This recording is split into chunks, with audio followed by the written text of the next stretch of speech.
Hello, all, and welcome back to 100 Days of Magic, where we are exploring all of the ways that you can add a little bit of magic to your own life. My name is Donna Woodwell. I am the organizer of this space, the Mastery, and I'm here to help you find all the ways to unlock the magic that is already inside of you. These couple days, we have been talking about how to create a spell to increase your positivity, to release your negativity, and to bring a little more positive spark in your life. Because after all, looking on the bright side of life is not just a skit from a Monty Python movie. It is something that can help all of us reduce our stress, find a little bit more purpose and meaning in our lives, which makes everything oh so much easier. So, hello, all of you who have come today. We have Pat, we have Boris, we have Claudia. It's great to see you all. I'm glad you're here. Yesterday, we talked about making a sigil that represents the positivity that you want to make. We use the word joy and we turn the letters into a sigil. You can use that sigil on a piece of paper, but you can also do something like inscribe it on a little rock that holds the mirrors the rest of the intention you're going to use. So this one is orange because it kind of reminds me of the sun, kind of reminds me of, the pictures of Jupiter. So I figured it's a good fit for, well, orange is kind of a positive, happy color as long as you're not wearing it all over yourself. Although some people do that as well. So we have our touchstone that we can use as we go about our days. This is a spell that could work well with having something physical to hold on to because you want to.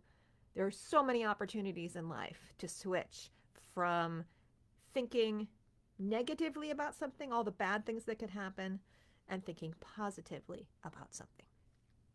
So once you have your little device, now what? Well, the thing about cultivating a positive attitude, it's just like cultivating discernment. It's going to take time, especially if you have spent a lifetime thinking of all the things that could possibly go wrong and focusing on them and making yourself a little nutty. And quite frankly, that is actually normal for humans. The challenge with the way we evolved out in the wild is to have developed what's called by scientists a negative cognitive bias. That means that the consequences of bad things happening to us were so much worse than the consequences of good things happening to us, i.e., worrying about a saber-toothed tiger in the bushes that could, eat us, and being happy over finding this wonderful tree that produced berries all the time. The tiger would end our lives. The tree would just make us happy for a given period of time. And so our whole brains are more focused on the negative, which is why cultivating a positive attitude can be hard. Because if you've been surrounded by people who have that negative cognitive bias, which is more than likely, and you've learned how to create that as a habit for yourself, then you are swimming upstream, in many cases, to find something happy to hold on to. And so casting your spell is a start. Having something physical to hold on to is a start. But in this case, understand that it very much may be an uphill swim for a while. And that means every time you catch yourself thinking on the negative track of something, you have to stop what you're doing and ask yourself, is this the only way to think about this? Or is there a positive way to reframe this for myself? And you are going to be doing it over and over and over again. When I was way back in college, one of my friends used to say, I make a lot of, this was back in the days when there were still, tape recorders. I make lots of copies of the tape. So I have to hit rewind, eject, incinerate over and over and over again so that you begin to build that new cognitive path. But it really does come down to every time you're aware of that negative thought process, saying, okay, I'm going down the track. I'm making myself anxious. I am looking at the darkest thing that could possibly happen. And people have come up with different strategies. You can either follow that thread all the way out to the most worst, awful thing you could possibly think of, but then stop once it gets like overabundantly silly, and then switch to what's the overwhelmingly amazing thing that could happen in this circumstance. And perhaps come to recognize that you're projecting in either side, and that most of the time things go on, they're not that bad. It is our fear that makes the circumstances far more worse than the thing itself. And I'm sure that y'all can come up with numerous examples where your fear of doing something piles up and piles up and piles up and makes you, it almost immobilizes you. When someone else comes along, hold your hand, and you just do it, and you're like, what was the big deal? So you have to think about these things as we're working through our releasing our negative side and invoking our positive side. That it is going to take time, and that's okay. And sometimes we're going to go think the negative things anyway, and that's okay, because that's the way humans are wired. But that doesn't mean that we can't make a shift if making a shift is what's important for us to do. So we have our rock.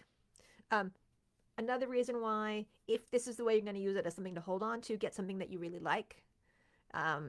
So again, back with when we talked to Jackie about the cognitive behavioral therapy, it's pretty traditional to have a rubber band that you can snap so that you have a, like, oh snap, something that you can physically teach yourself as like a break point in order to get it's like reset, the reset button. So you could do it that way, or you can use, put your hand in your pocket and touch your rock. It's like the opposite of a worry stone. It's a don't worry stone. Don't worry, be happy stone, as you'd like. And the spell will continue.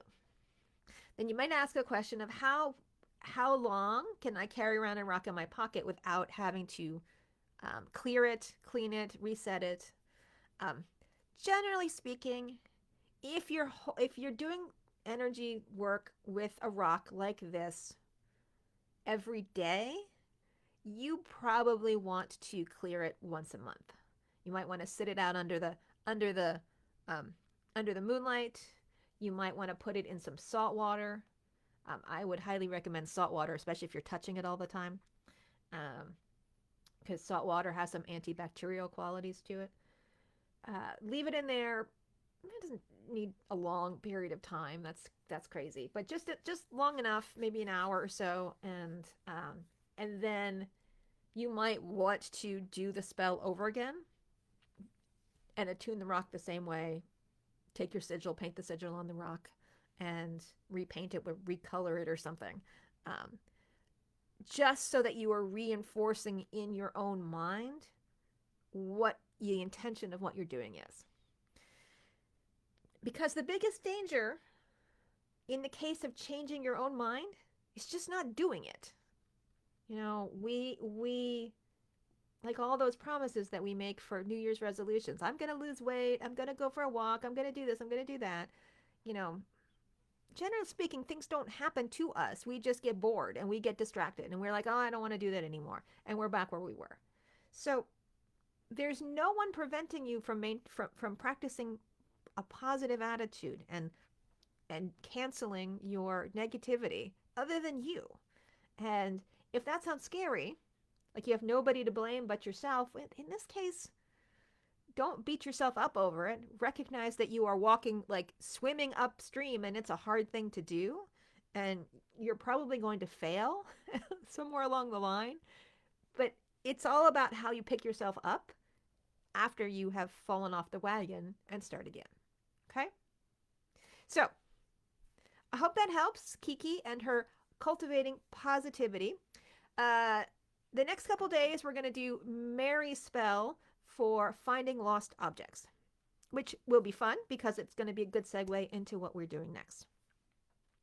So I want to thank you all for coming and participating and sharing the experiences that you're having along this journey. At some point in time over the next couple weeks, we will probably switch these videos over to YouTube. And though they won't be live, I will still post them at the same time of the day so that we can have a conversation underneath them. And that way we can at least pretend that they're live. But I have been given orders from the powers that be, meaning my assistant, of whom I'm afraid of occasionally, then I need to move over there. So I'm going to do that, and we're working on getting all the pieces in place. So it'll be in the next week or two. So we're going to have plenty of time to be here live for the focus spell, and I'm going to see if I can fit in a love spell and a prosperity spell, and then we'll probably move to the new platform. So that's 9 days away. Okay? All right, everyone. It's my pleasure to be here with all of you. If you love this kind of work and you want to dive more deeply into it, I, of course, have always opened my Magic and Mastery Coven, where we have trainings and all these different things that I've been talking about with experiments and a lot more background information that I can give you in these little 15-minute videos. And lovely people, like a lot of the people who are here commenting, are there already. It's for people who want to deepen their magical practice in a grounded and structured kind of way. All you got to do is go to magicandmastery.com/coven and you will find the link so you can join today. Take care, everyone. It was good talking to you. And, oh, Jackie, I'm glad you're back. And I am, big hugs for me. I know doing magic, when you really, I warn people all the time that it's like going out to the universe and saying, bring it. And everything starts to happen faster. And we get on the ride and life changes. And unfortunately, that's not always exactly what we had in mind. But we look back on the circumstances and we go, wow, at least I got something out of that in a weird kind of way. So I want to give you a big hug and bless you for doing the work and clearing out the karma and all those other things that we do along the way. Okay? All right, everybody. I look forward to talking to you tomorrow when we're talking about the spell, planning for a spell to find lost things. Take care, everyone.